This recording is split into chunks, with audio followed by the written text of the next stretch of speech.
What's up guys, my name is Andrew Kirby, and by watching this video you will learn exactly who Marcus Aurelius was. You will also learn the book that I recommend that you should read about Marcus Aurelius, and if you've got any idea who he is, you know exactly what book I'm going to recommend. Then you will learn 3 Stoic exercises that Marcus Aurelius did and Marcus Aurelius recommended, and finally I'll finish with a couple of my favourite Stoic quotes. And about these exercises, I want you to realise that changing the mind is as easy as changing the muscle. All you need to do is work it. So by listening to these exercises and by doing these exercises, you can have a direct impact on the well-being of your life, the happiness of your life. You will get more discipline by doing these exercises and so many more benefits. So I want you to pay close attention to that part. But anyway, let's get right into it. So Marcus Aurelius, or when he was younger, he was called Marcus Verus. He was born in 121 AD and he lived to 180 AD. He was born in a very well established family in Rome, Italy, and no one expected that he would become the Emperor of Rome, which was, at the time, the most powerful position in the world. There's little that we know about his childhood, but we know that he enjoyed sports like boxing, wrestling, and hunting, and that he was a very serious young man. When Marcus was in his teenage years, the Emperor Hadrian had no kids and he was nearing his deathbed. Back in those days, this meant that he had to adopt a son so that that son could become the Emperor of Rome. He picked someone called Lucius Sionius, but after Lucius Sionius died unexpectedly, the Emperor Hadrian decided to adopt someone called Antoninus. Antoninus was a senator who had no kids, so Hadrian requested that he would adopt Marcus Aurelius. He also requested that he would adopt Sionius' son called Lucius Verus, and that's when Marcus changed his name from Marcus Verus to Marcus Aurelius, the name that we all know today. After Hadrian died, it was obvious that Marcus was next in line for the crown. Because of this, his education was of utmost importance. He received a brilliant education from the best teachers, philosophers, and lecturers of all of the time. What's even further, he was an ambassador twice, which further gave him more valuable life experience. In the beginning of Marcus's reign, he co-owned with his adopted brother called Lucius Verus, until Lucius died some 8 years later. And Marcus's reign was far from easy, from wars with the Parthian Empire to barbarian tribes attacking him relentlessly. There was also the rise of Christianity and a devastating plague all through Marcus's time. Because we live in a modern democracy, it's hard for us to imagine exactly the power that Marcus Aurelius had. But his deepest, darkest temptations could be filled within an instant. He could pretty much have whatever he wanted, whenever he wanted it. And what's even harder to believe is exactly how well Marcus handled this power. The historian Edward Gibbon famously labelled Marcus as the last of the 5 good emperors. He also said that the Roman Empire was governed by absolute power under the guidance of wisdom and virtue. What other powerful man as powerful as Marcus do you know that has been described as governing under wisdom and virtue? It's so rare. Power is such a hard thing for humans to cope with, but the way Marcus handled it is just incredible. So how did a man in such a position not fall to his temptations? Well, Stoicism. Stoicism is the ancient philosophy that Marcus identified with. So what book about Marcus Aurelius should you read? Well, there's only one answer. His Meditations. And I might say, go out on a limb and say that this book is the most incredible book ever written. And that's a bold statement for me to write. But his Meditations was a book written by himself for himself. So there was a book written by the most powerful man alive, and he only wrote it to himself. And he wasn't expecting other people to read it. This gives the book some sort of rawness that you hardly ever see with other books. He didn't expect anyone else to find it, and he was writing the book only for himself. So imagine what the most powerful man alive, who's been lectured by philosophers and the best teachers in the world, imagine what thoughts were going on in his head. The fact that we get such a raw glimpse into his mindset is just incredible.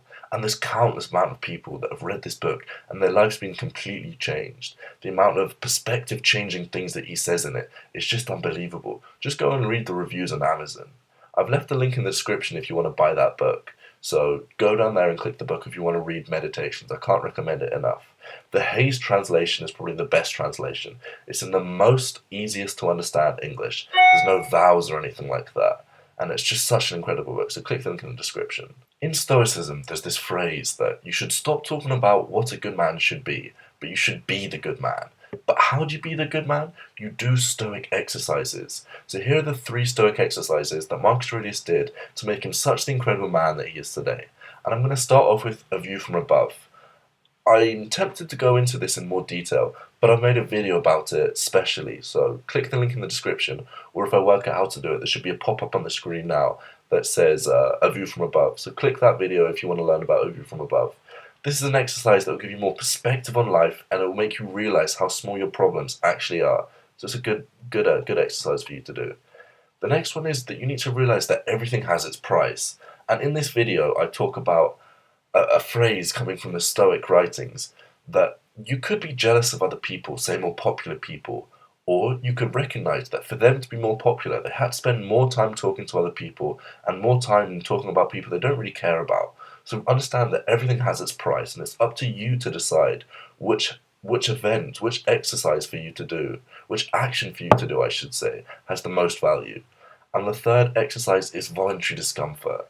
This is an exercise that will build your resilience, build your discipline, and discipline is one of the 4 cardinal virtues that Stoicism recommends. It's a vital exercise, and basically what it is you do stuff that you know is going to put you in uncomfortable positions. You get out of your comfort zone, or you just stray away from doing stuff that is within your comfort zone.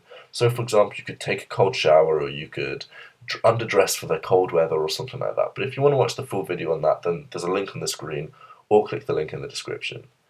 Finally, I'll get onto some Stoic quotes. Reject your sense of injury, and the injury itself disappears. Very little is needed to make a happy life. It's all within yourself, in your way of thinking. You have power over your mind, not outside events. Realize this, and you will find strength. Everything, a horse, a vine, is created for some duty. For what task, then, were you yourself created? A man's true delight is to do the things that he was made for.